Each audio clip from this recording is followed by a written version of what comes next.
everybody, and welcome to episode 62 of Therapy Thoughts with Lindsay. And as it has been since, I don't know, last March sometime, Mr. Cash is there through the computer. How are you, Randy? Hey, I'm doing well. How are you? Happy New Year. Welcome back. Happy New Year. Thanks. I know, right? We took a little bit of time off there right around the holidays. It just gets so complicated. I actually didn't post our last episode until New Year's Eve because I realized I had to post it in 2020 because we have to start a whole new year this week. That's right. We're in 2021 now. So 2020 is literally hindsight. It is.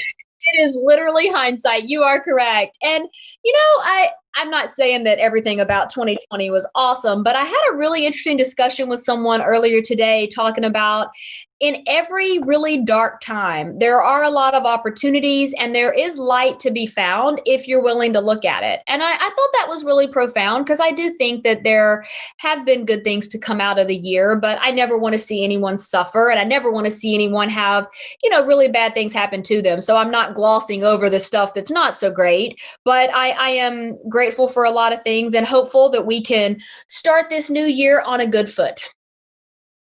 Yeah, hopefully things will get back to, I don't know what normal will be in the future, but, I think we're heading in the right direction, hopefully. And it was a weird year, but, hopefully we're getting better.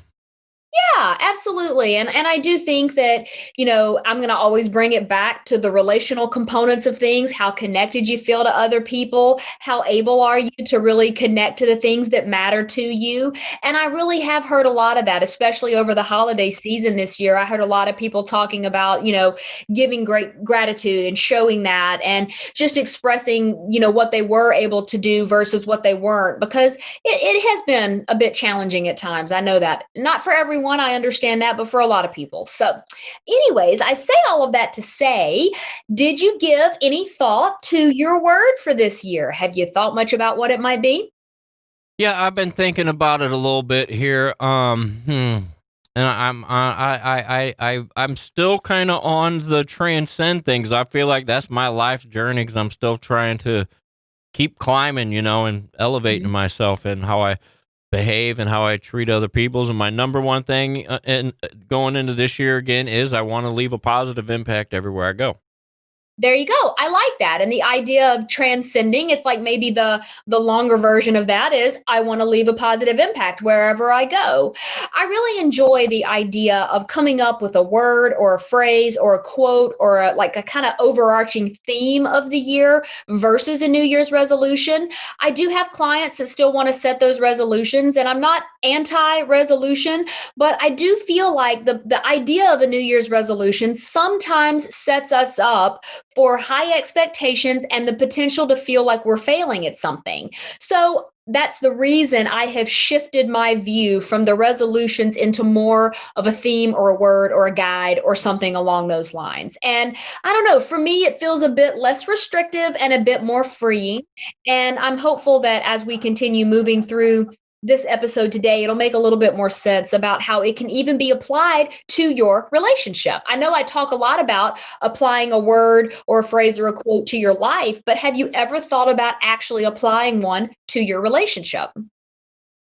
Yeah, well, I do in some ways. I guess I've never set out and said, I'm going to start using this acronym or whatever to describe my word, to describe my relationship. But, yeah, the like I said, I'm real focused on that, leaving a positive impact everywhere I go, and especially within my relationships, with my female, my girlfriend.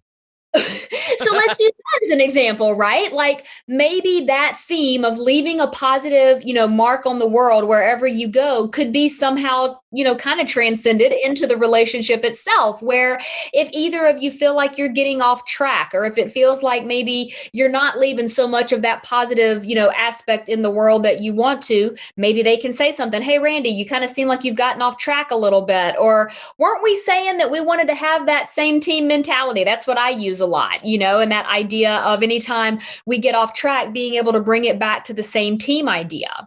Now, a number of weeks ago in my blog, I talked about the importance of setting goals in your relationship. You could go back to that activity and actually use it to come up with what is your guiding force for the year for your relationship going to be. In case you didn't catch that blog, I'll just recap for you that I ask you to sit down and kind of brainstorm and think about what are some things you want to accomplish in the next 6 to 12 months?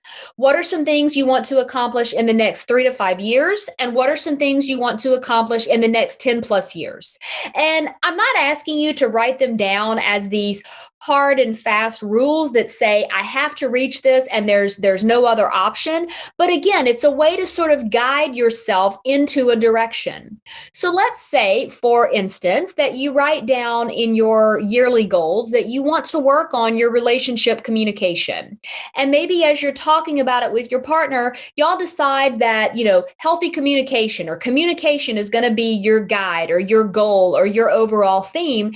Anytime it feels like you're not moving down that path of being connected and healthy communication, you can help the other one get back on track. That's really all we're trying to do here is use the goal setting activity and to turn it into action oriented sort of communication that allows you to connect and keep each other on track.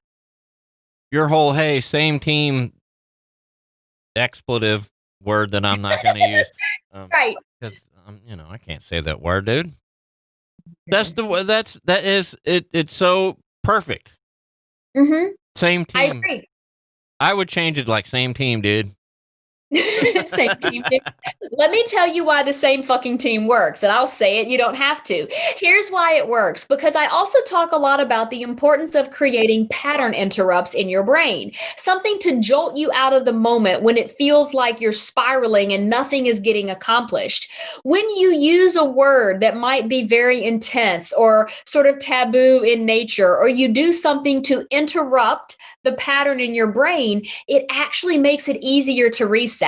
So that's why sometimes I will look for something a bit edgy or a little bit on the extreme side of things, because I know that because I am an intense person, my brain patterns sometimes get really going down a path and I need something to bring me back in.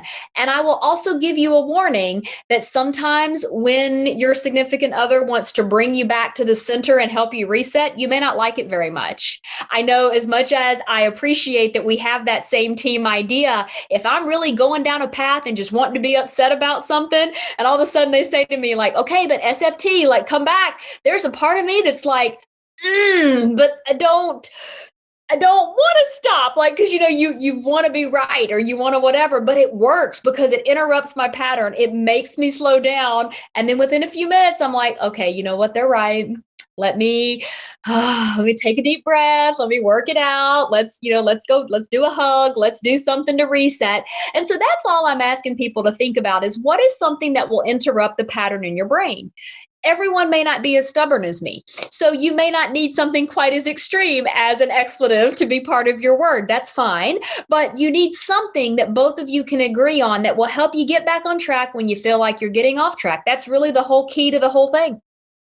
Yeah, absolutely. Okay, like here's an example. You know this about me very well. I was having one of my moments when I was a little stressed out and I was hanging out with my lady friend and I felt a little stressed and I saw this new look on her face that I had not seen before. And then I realized, dude, I'm stressed. I'm probably being a dick. And I don't mean to be. And so I said to her, listen, I'm really sorry. I'm stressed. You have not done anything wrong.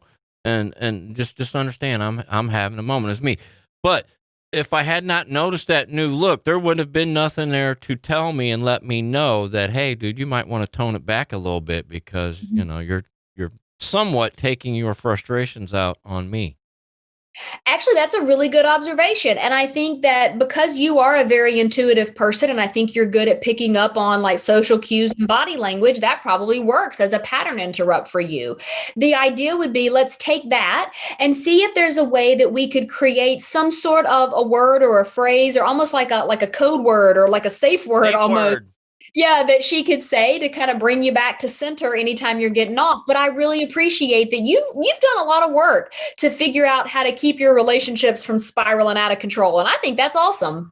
Well, it's because every relationship I have ever had in my life has spiraled out of control. And This time it's going really well. I'm doing everything the opposite of what I would have done prior to now.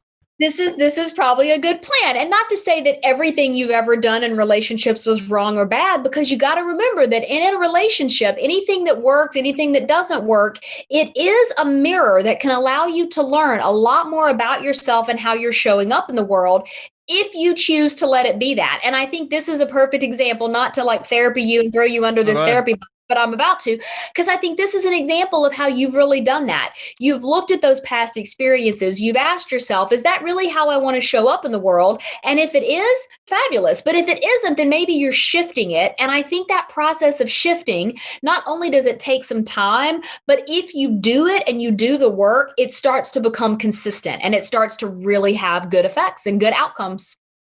Yeah, it's like we've talked many times, but we were talking before the show today about, stuff, and I was like, yeah, the relationship's going good. It's just me and my normal, dumb, stupid, selfish things. But I've come to understand what these are, from making mistakes and like, I don't, like kind of taking notes and understanding what has worked and what hasn't worked. And I have this huge list of things that have not worked. And so Mhm. I'm trying the new list of things that do work, so far. But I haven't forgotten about the old list of things that don't work. Maybe there's some things in there I could pick from, but for the most part, man, now that stuff didn't work for me in the past. So I'm trying this new approach, and it's been going very well. I like that. I like that. It's sort of that idea that, like, when you know better, you do better. And as you learn more, you apply those things and then you see the outcome and you see that it's actually a positive thing. So I really like the fact that you are, implementing the things that you want to be implementing so that you can really build that relationship that works for both people. So good job, Mr. Cash. Good job. Thank you very much. You can You're find me on the Instagrams at rcashcomedy. That's where I'm located. Yes, you can. And if you do want to follow along with anything I've got going on, you can go to lindsaywalden.com. That's where you can download the free relationship communication guide, read any past blogs that I've written, also listen to past podcast episodes. If you would rather connect with me on social media, you can find me on Facebook at Lindsay Walden Consulting. You can find me on Instagram at This Is Lindsay Walden. You can find me on Pinterest at Therapy Thoughts, and on TikTok, it's at This Is Lindsay Walden. I do hope you keep living your best life, making 2021 a great year, and starting to build that relationship of your dreams. I will be back next week with more.